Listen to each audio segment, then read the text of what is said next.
Hi guys, welcome back. We have Dr. Nina Desai here, board certified dermatologist in Manhattan Beach. So you know what that means, right? Time for another dermatologist skincare review. Woohoo! So we're gonna have her react to another one of your skincare videos that you've sent in and see what she has to say. Great, can't wait.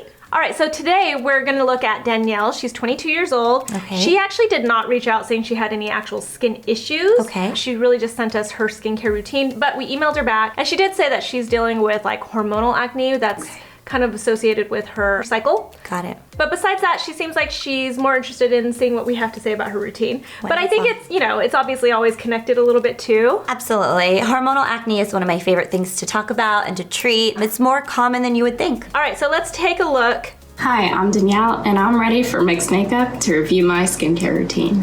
Let's get started. So I start with a double cleanse. And this is my nighttime routine. And I usually use the NATUROPATHICA MANUKA Honey Cleansing Balm, which I've seen Susan use recently. I don't find that it's so amazing at taking off harsh makeup, but I do find that it's good at moisturizing. So if I have like a tinted moisturizer on, I find this is a good first step for my double cleanse. But if I have some more harsh makeup, then I start with the Pond's because it has mineral oil, which helps to take off the makeup. So we're gonna start, because I actually had a facial and I don't have so much makeup on, really no makeup, just ELTA tinted moisturizer, which I'll show you after. I'm gonna start with the MANUKA Honey Cleansing Balm, and it's just really gonna moisturize my skin and make sure that all of the products that I'm using afterwards don't really dry it out. And as you can see, I have a breakout right here. That started before, but also if you exacerbate it with a facial, it's gonna be a little more red. So we're gonna just start with this. And I just try to move up around my eyes and my neck. And I just rinse with warm water.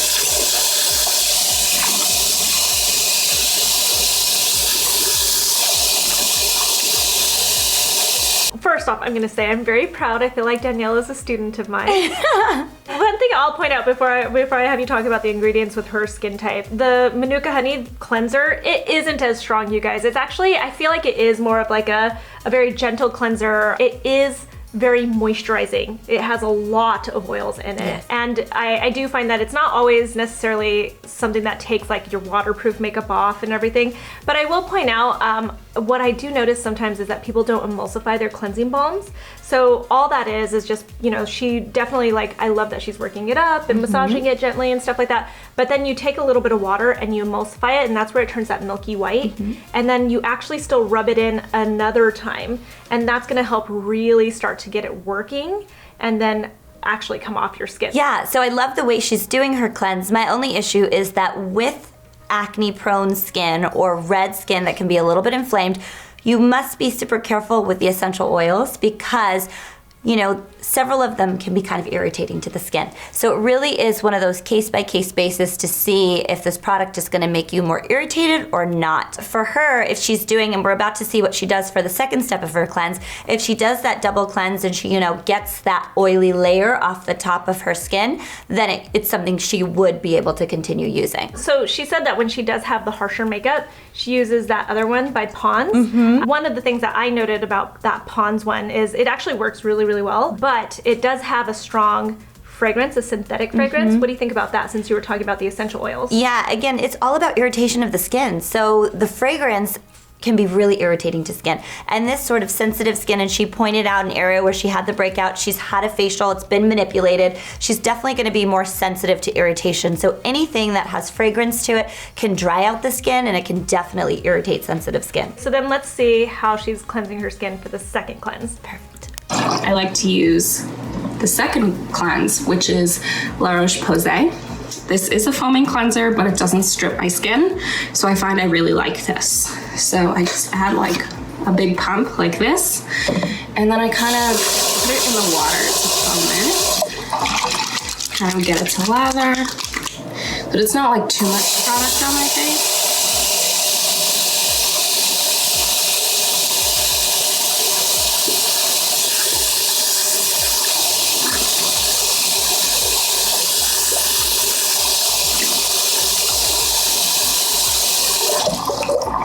The internet's never seen me so glamorous.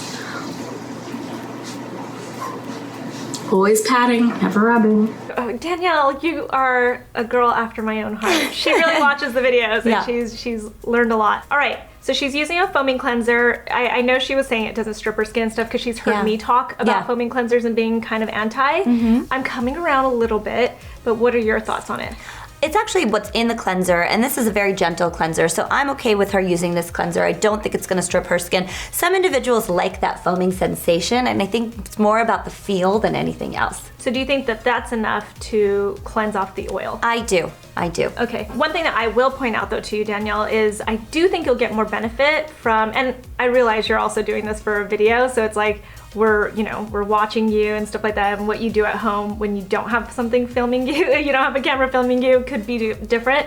But maybe spend just a little more time, right? Yeah, getting that product off. Yeah, getting it off and like really rubbing with the, not rubbing hard though, because you said that she could irritate her Yeah, skin. so she doesn't want to irritate the skin, but you do, when you're using a foaming cleanser, you want to, you want to feel it foaming, you want to lather it in there, and especially if you're trying to get off any residual oils from your first cleanse, you really want to make sure you're giving yourself a nice deep cleanse. It's with that sort of product that you might want to use a cleansing tool. So those are my first 2 steps complete. And usually if I'm not using a retinol, I will exfoliate with the Ordinary's cleanser, toner. It's the glycolic acid 7% toning solution, which I actually saw Susan feature earlier this week. But because I'm planning on using a retinol afterwards, I'm not gonna go in with that. If I find that there's still some like residue left over, I go in with the BIODERMA micellar water and I just kind of cleanse my face. But like I said, I had a facial, so there's nothing really left over. So she threw in that she might use a toner, like a glycolic toner. Yep. I really like the one from The Ordinary. I do too. I think the 7% glycolic is a great, gentle enough alpha hydroxy acid that you're gonna get some real benefit from it, but it's not gonna be too drying or too irritating to the skin. So I love glycolics. Yeah. What do you think about her sometimes having to go in if she like feels like she didn't get it all off with the micellar water? So I would actually switch the order of what she's doing then. If she were to go in first with her micellar water, kind of get off all that dirt and residue and any makeup that might be there first, she might not find that she needs to do a 3-step cleansing process. Yeah. So, I would have her do that first, and then she may be able to skip the essential oil process altogether, or the oil-based cleanser altogether. The other thing I really loved was that she said, if I'm not using my retinol, then I'll use my glycolic acid. So she knows her skin type. She knows that if she uses both a glycolic and a retinol, she might get too dry or she might get too irritated. Both products are great, and it's really about tolerable, like what's tolerable for you. So I love that she knows that. Yep, definitely. I'm very proud. I'm watching Danielle and I'm very proud of her. Serum, which was actually given to me today, so we'll see how it works. It's a copper peptide serum from SKOAH. And I'm just gonna start with that because my skin is still a little bit damp and it's gonna be ready to absorb all of this. So I'm just gonna go in with this. This feels more of like a cream than like a serum. Kind of interesting. I'm used to using this, which is the Ordinary's niacinamide 10% and zinc 1% when I'm not using the retinol. And it's a really good formula for anybody who has acneic skin like me. Like you can see I have cysts all over, or evidence of cysts. So far so good. I've only been using it for like a week, but the retinol I've been using for a long time. So I use the Obagi retinol, and it's a little bit drying, but I use the 0.5. And I do like 3/4 of a pump, lather in my hands, and then just kind of do like so.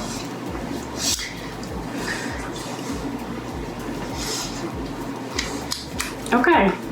So super interesting to see that. I have to say, really proud. She's also using all the products on her neck. Yes, that is great. I love the fact that she's using vitamins. So the niacinamide is a redness reducing vitamin. That's why she kind of pointed to the redness that she has on her cheek, and she says she loves it for that. So I love niacinamide for that post-acne erythema or the redness. So that's a great product for her to use so she can feel comfortable using that. I actually am comfortable with her using that on the nights that she's also using her retinol. Her retinol, I think that, or even What do you think about, so she's saying more so that she doesn't use it now that she's using this copper. Got it. But the copper peptide, but I think that she can actually just use the niacinamide, even if she was using the copper. She could. The copper peptide's gonna give you that anti-inflammatory, antioxidant benefit as well. So they're different compounds, so she definitely could use them together. What do you think about her using that? So she said it's more like a cream. I was looking up the ingredients with you. So the copper peptide, it was more like the niacinamide where it was just basically in a humectant, and that's it. I would say just use both of those same time, totally cool. Yeah. But it might not be in the right order, right? Yeah, so it does seem that she's using this product, that copper peptide product that's a little heavier for her skin. She's using that first, and then she's kind of blocking the absorption of what she's putting on after that. So if she wants to get the maximum benefit from the active ingredients that are like in her retinol, she may want to actually switch the order of that. Got it, that makes sense. Yeah. So let's see what she's using. Then I'm gonna seal it all in with a cream. So I really love the NATUROPATHICA Calendula cream. I find it's good for redness, really good for moisturizing. It's really just good for combo skin like mine because it doesn't get you too oily, but it does really give you hydration. So I rub that in. And I try to get it like a little bit close to my orbital bone. I don't use eye cream. I think it's kind of a waste. But I'm just gonna put it everywhere. And now you see how red and inflamed these are. So I either go in with a HYDROCOLLOID bandage. These aren't the best. These were just cheap at CVS, so I picked these up. I like the Clearasil ones. I think the Patchology ones are kind of overpriced. Or I go in with the BADESCU drying lotion, obviously not with the retinol. So tonight I'm probably gonna put on one of these patches and we'll see how it goes. So I think we're seeing a little bit of a theme here. She is using two super luxurious products from NATUROPATHICA. Yes. One of them being that cleansing balm Yes. in the beginning, and then one of them being this calendula cream. What do you think about this? I would actually have her stop using the calendula cream. For this type of skin, for her type of skin that's very acneic, that's very, susceptible to those oil clogs, by putting that cream that's luxurious, that's heavy, that's essential oil based, you're kind of just adding to the issue. So unfortunately, I would absolutely take that product away from her routine. Yeah. What would you have her use? So I would have her make sure that she's using a moisturizer that's water-based and not oil-based. So you want her to hydrate her skin, and by hydrating your skin, you do not need to add more oils back to the skin, especially if you are in that acne-prone category. So for her, I would even pick something very simple like a CeraVe PM moisturizer, which is a good moisturizer. It's gonna help rebuild her skin barrier, and it actually has niacinamide in it, so it's already got that niacinamide, that vitamin to calm down the inflammation from her acne. Would it be too much to use the serum, the niacinamide serum, and then use that CeraVe? I think she would be okay with just the CeraVe. Yeah, okay, that sounds good. And I think something that you'll notice, Danielle, is that the CeraVe moisturizer feels luxurious too. Yes. Even though it's much more simple, Yes. it feels luxurious. But I do understand the thinking behind calendula. Calendula is one of those ingredients that people associate with calming. Yes. And being anti-inflammatory. So Yes. I understand her thinking, but it's just that it's too heavy, right? Exactly. So there is a fine line between using a product that is anti-inflammatory and a product that may actually trigger your acne to be worse. And it really depends what's in that product, and it depends what skin type you have. So for her and the issues that she's showing us, I think that that's one of the products we're gonna have to put aside. Got it. Oh, I'm sorry, Danielle, but Sorry. CeraVe is not expensive. No, That's the it's good not news. at all. Yeah. And it's great. Yeah. All right. So let's go on to her morning routine. Perfect. For the morning, just really quickly, what I like to do is I splash my face with some lukewarm water, and I use this favorite, which is the KIEHL'S Vitamin C Hyaluronic Acid Serum. It's a powerful strength line reducing concentrate, and it does everything. It's really nice, and it helps to protect you from the sun, and it gives your skin moisture. And then I seal that in with my calendula cream that I showed you before from NATUROPATHICA. And then what I do afterwards is I use this ELTA MD tinted moisturizer, and I'll just put a little bit of concealer and then whatever other makeup I'm using on top of that. I love that she's got a vitamin C in there. Yes, it's a great vitamin C. Yeah, it's a great vitamin C. She's also getting that hydration from the hyaluronic acid in it. And then she goes into the calendula cream. Yeah. So for her, again, unfortunately, I would have her put that one aside.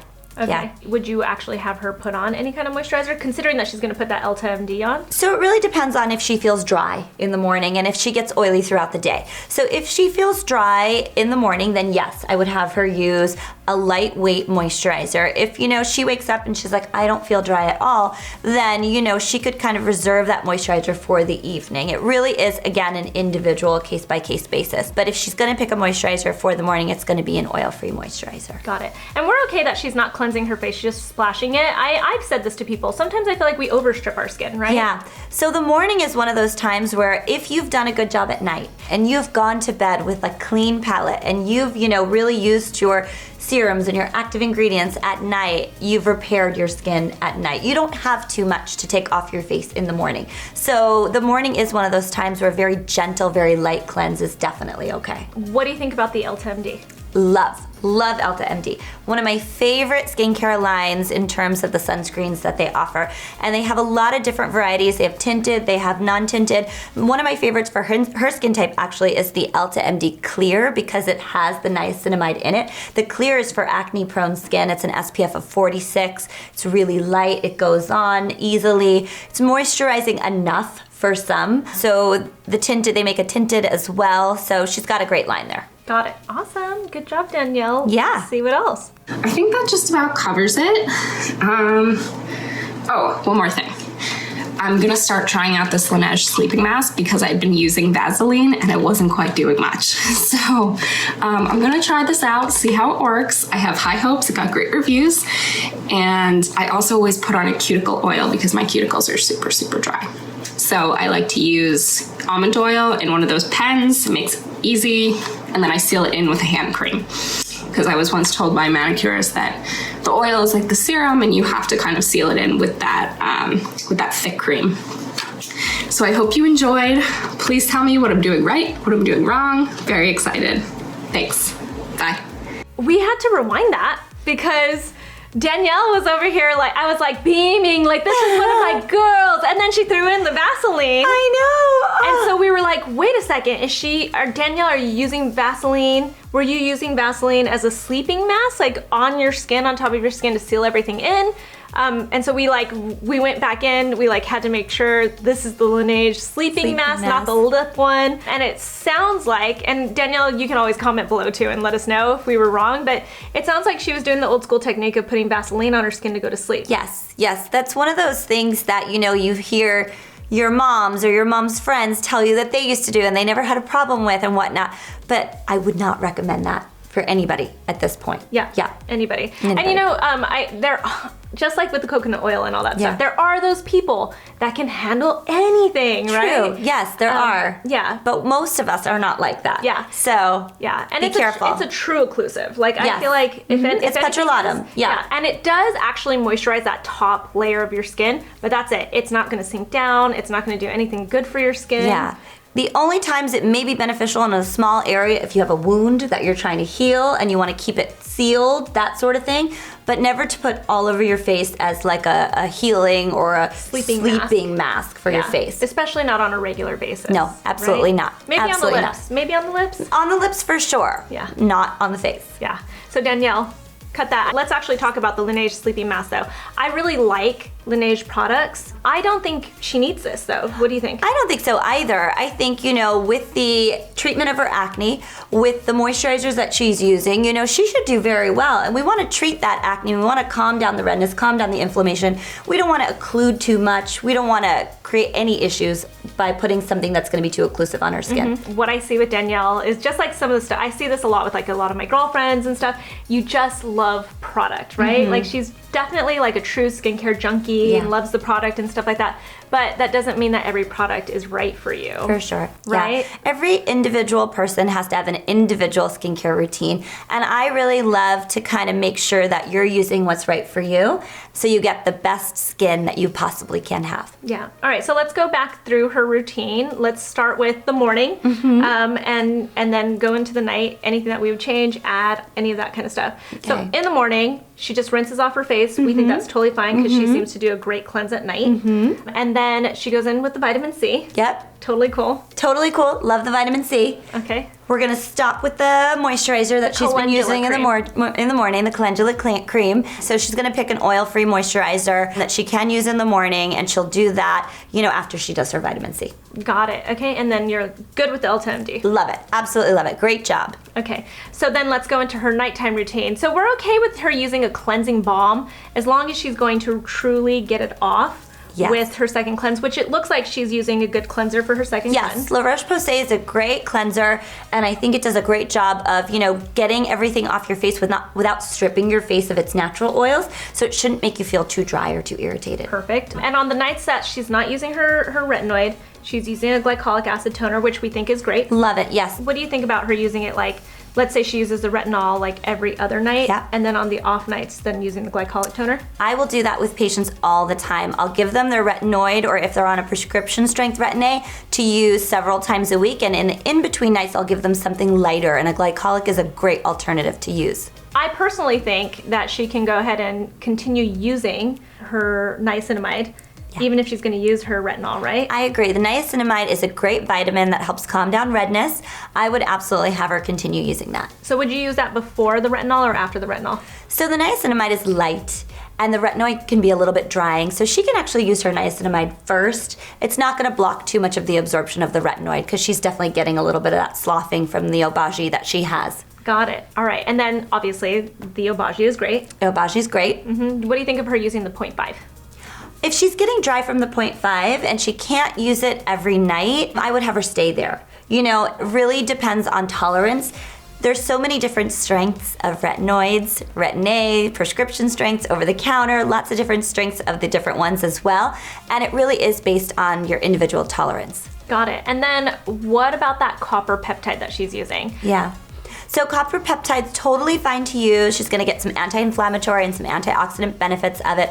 If it is more of a cream-based, I would have her move that to the end of her routine, because we don't wanna block too much of the absorption of her active ingredients by using a really heavy product first. And you know, one of the things I noticed, I was looking it up, it has a little bit of dimethicone, which is totally fine to use, but that is one of those like thicker ingredients in my opinion, right? Yeah, it can be, so we can move that one to the towards the end of her routine. Towards the end of the routine. And then calendula cream.